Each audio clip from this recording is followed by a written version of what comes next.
Welcome into the Manning Room. We're here with Emerson Newsome, the right-hand man to Chris Malloy. I'm Jake Ramada. Davis Harper's pushing the buttons. Jack Luxmore set this up. Thanks, Jack. Appreciate you. It's got to be pretty cool to be where you guys are at this year for Ole Miss men's golf. Ranked number 1 in October. You guys finished second in the Tallahassee Regional, highest finish ever in a regional for your guys in program history. And then you're going to the NCAA Championships for the 13th time in program history.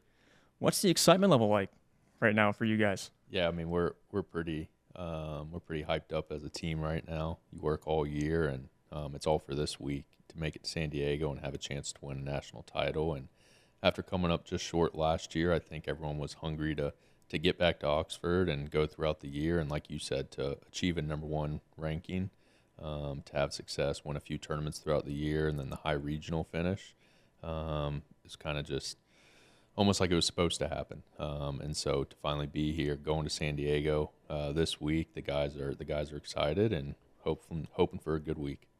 What makes this group different in your eyes? I would say this group's uber competitive. Last year when we came up short, that first week of summer, I probably got phone calls from 3 or 4 of them saying, man, I wish the season started tomorrow.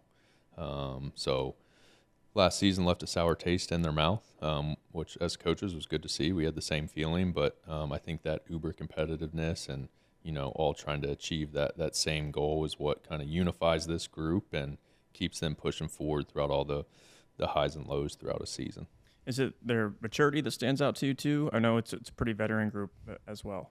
Yeah, so last year that group was young. It was 4 sophomores, and now it's 4 juniors and a senior. So you see a big leap in maturity, and it's maturity on and off the golf course, how they go about their daily business and routine while here on campus, and then how they approach preparation on site at a tournament. Mm-hmm. Obviously, this is a team effort, right? But you look at this team and what Michael Assasso has done since he's arrived in Oxford has been extraordinary. You would know more than me, but I'm assuming he's on his way to another All-American. Mm-hmm. Absolutely. Yeah, okay. Absolutely.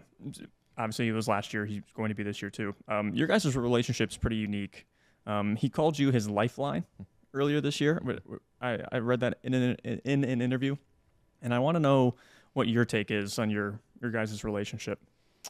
Yeah, it's, just like any relationship, there's been some highs and lows and tough moments and uncomfortable conversations, but it started back when he qualified for the USAM at Cherry Hills 2 years ago. I went out and caddied for him there, and it was just a way to get to know him. I was new to Ole Miss. He was transferring in, so it was just crash course. Let's get to know each other and see how we operate, and it worked well that week. And then he's been someone that's been very inquisitive, ask a bunch of questions, wants help, wants feedback, wants opinions on everything. And so we've just worked really well together in that regard, and he's never afraid to go out of his way to say, hey, can you look at this or can you do this for me? And I'm always glad to help. And then he's pushed me to be a better coach in terms of what he asks for and what standard he kind of has as an individual. It's pushed me to kind of push my boundaries as a coach and learn about, hey, how I have to approach different players and different situations. It's been as good for me as it is for him. And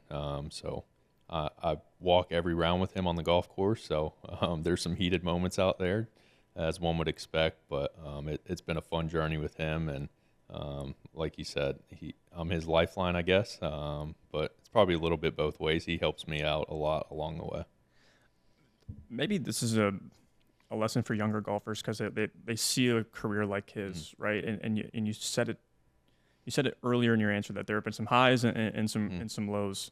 You don't have to go into any details, but some of those lows, what were those like for him? Because obviously you see all the good, and rarely do you ever see the bad. And maybe what were some tough lessons for him that he had to get over and get through in order to be the guy that he is today? Yeah, it's a really good question. Mike holds himself to an incredibly high standard. And so what we've worked a lot with him on is, hey, you hold yourself to a higher level than most guys, but you can't beat yourself up because of it. And so it'd be little things along the way. Maybe, didn't play good his first 18 or 36 holes, and maybe he's in 22nd place. And he had a tendency, not so much anymore, but to get really down on himself, really frustrated, almost start to press And so little things like that along the way, try to lower his kind of expectations a little bit while maintaining his high standard that he has, and going through kind of those emotional tolls that come along with that. So I want to get to you now. This is year 2 for you at Ole Miss. Mm-hmm. What drew you here? Because I know you were out in Seattle at UW, at Washington. Yep. Started coaching at UCF, had success there too. So what drew you to Oxford? Yeah, so Oxford's been incredible. It's kind of been a crazy journey. It was a year at UCF, a year at UW up in Seattle, then here. So thank God for my wife. She's been a blessing along the way and dealing with all the crazy cross-country moves. But, when I got to Oxford, I didn't really know what to expect. I'd only lived in cities, Atlanta, Cincy, Orlando, Seattle. I was kind of shell-shocked with Oxford. My wife's from a small southern town. I knew she'd love it, but I was like, man, I don't think I'm going to like it here. But I was taking the job because of, 1, the program, but 2, Coach Malloy, and that was someone that I could learn a great deal from.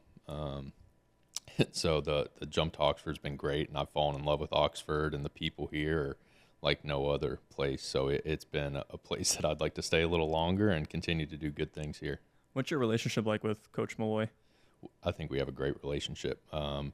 He's very transparent, and I think that's what you want in a boss and a mentor, and he's not afraid to tell me when I've done something wrong or, hey, you did a good job there. It goes both ways, and so he's someone that I know I can go to with any question, whether it's about this team or the coaching profession or just something in life, and I know he's there to answer it for me. You're a really high-regarded assistant coach, especially when it comes to recruiting. Don't give away all your secrets here, but I do wonder what maybe is a general approach you take when talking to a prospective student athlete that you want here.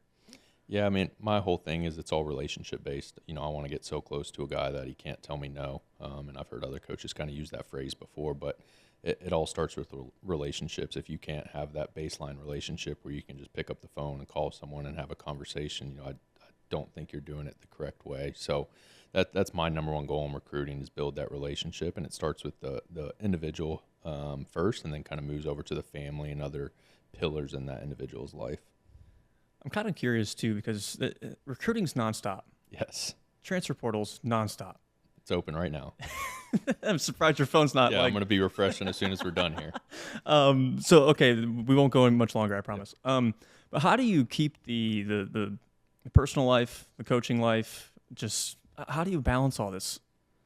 It's a good question. It's probably a better question for my wife, but I would say when I'm in Oxford, a little bit of routine based. So I think having set parts of your day dedicated to certain aspects helps keep stuff a little organized and not so crazy. But there are times, kind of this time of year, we're preparing to go to finals. The transfer portal's open. We're coming up on our busy recruiting season here as soon as June starts. So it does get a little crazy, but I think if you just kind of keep a routine and have everything organized, you find a way to not get kind of overwhelmed or too much in one way or the other. Yeah.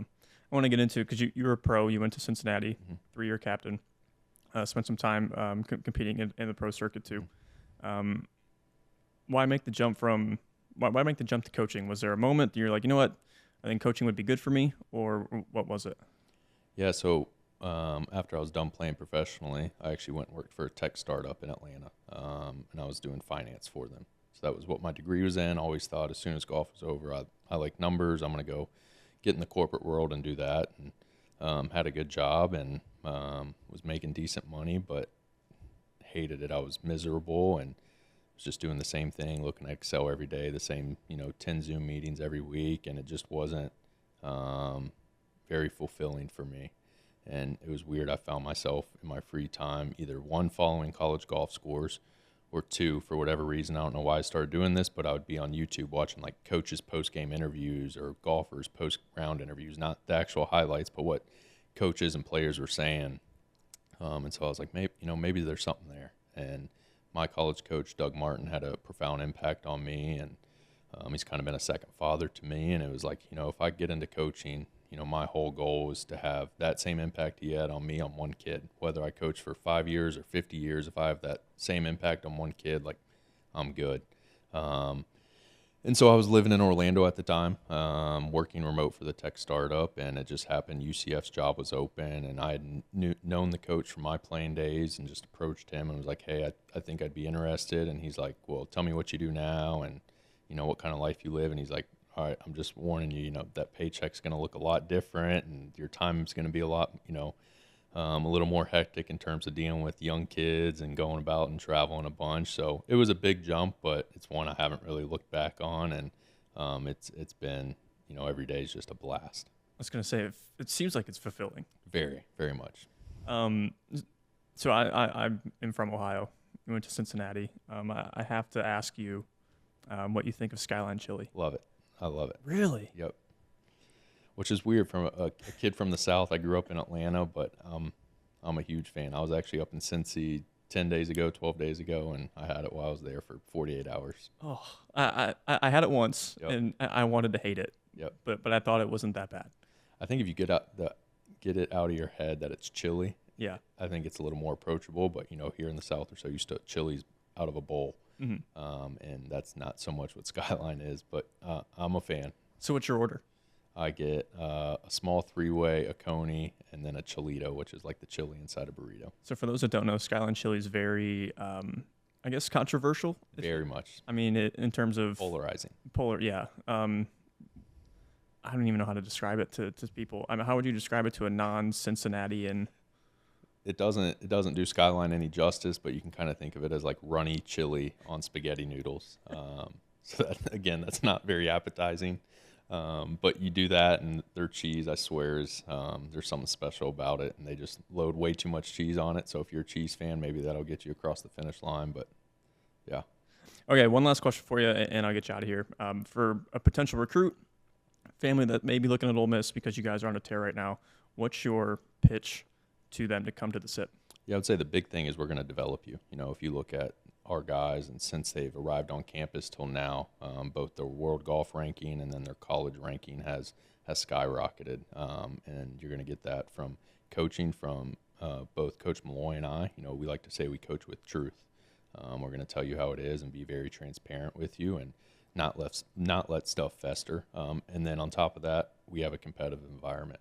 A lot of these kids talk about wanting to play the game professionally, and when you're playing that game for a living, your butt's on the line every day. You're playing for a paycheck, you're playing for your livelihood, and so we're going to try to emulate that in our everyday practice. Every single day there's going to be a winner and a loser, and that's kind of how professional golf or even life is. And so it's a hard environment. It's not for everyone, but if you're someone that wants to get coached, wants to be developed, we think it's a place where you could really thrive. Appreciate it, Emerson. Yeah, Thanks so absolutely. much. And good luck this week at NCAA championships. Yeah, absolutely. Hotty toddy.